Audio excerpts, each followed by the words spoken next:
Guys, my name's Blair, and I'm from the most awesomest and powerful Group Beta. Over this semester, we've designed and implemented a waste management system in Vassar College. Some of my tasks have included hardware design, construction, researching, and ordering or picking up of parts. My first main task was to come up with an effective hardware design. My design was simple and easy to build, while also being sturdy and effective. I then helped to build this structure at MCIC. I sourced all the parts for our construction from Bunnings or council cleanups. After the design was built, I took up roles as research man and delivery boy, finding us the best deals on electronic parts online or picking up parts from JCar. Once we had our first prototype, I helped with testing and building more structures so we could increase the scope of our project.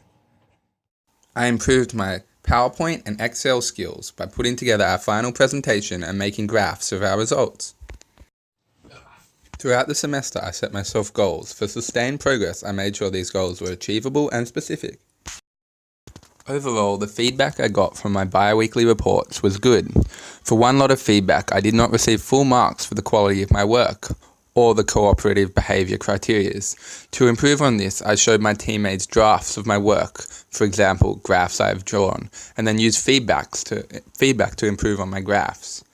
I also piped up more in the group chat and team meetings and gave specific feedback rather than just broad responses.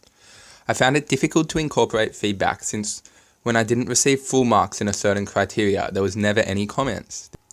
The individual reports could be improved by moving away from ticky boxes and focusing on giving written feedback, which is easier to act upon. Apart from this, I thought the individual reports were a good way of tracking progress. One challenge I faced was knowing exactly what parts my teammates wanted me to buy. For example, they often mentioned that they wanted more LEDs.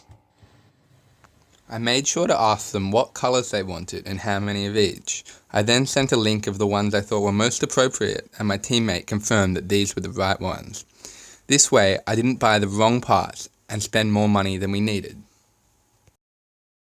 To get the best deal on thick plywood, I found that it was best to buy a large piece from Bunnings and have them cut it for us. However, when I got to Bunnings, their saw was broken and they were unable to cut the ply. Since we really needed the plywood for the next day, I decided to buy it anyway and use straps to tie it down safely and securely to the roof of my car. I then drove, very slowly, straight to MCIC, where we had to use a handsaw to cut the ply. Another challenge occurred when designing the mechanical weighing structure of the bin. My group had decided that they wanted the structure to be able to be placed inside the bin. I explored this idea and decided that it would not be viable. The structure would get extremely dirty, electronic parts could be damaged, it would be hard to power the electronic components, and our precious scale could easily be tipped into the skip when the bin was being emptied. So, to overcome this, I designed a low-lying structure that the bin could sit on. This way, it would not get damaged or lost and could easily be powered via the wall. I presented a drawing of this structure to my group and told them the reasons I thought it would be more effective, and they agreed this was the best design. If I could go back to when the project began, I would have created a timeline for when we needed certain parts and left plenty of time for them to arrive. We first ordered only one set of load cells and tested them to make sure that they worked.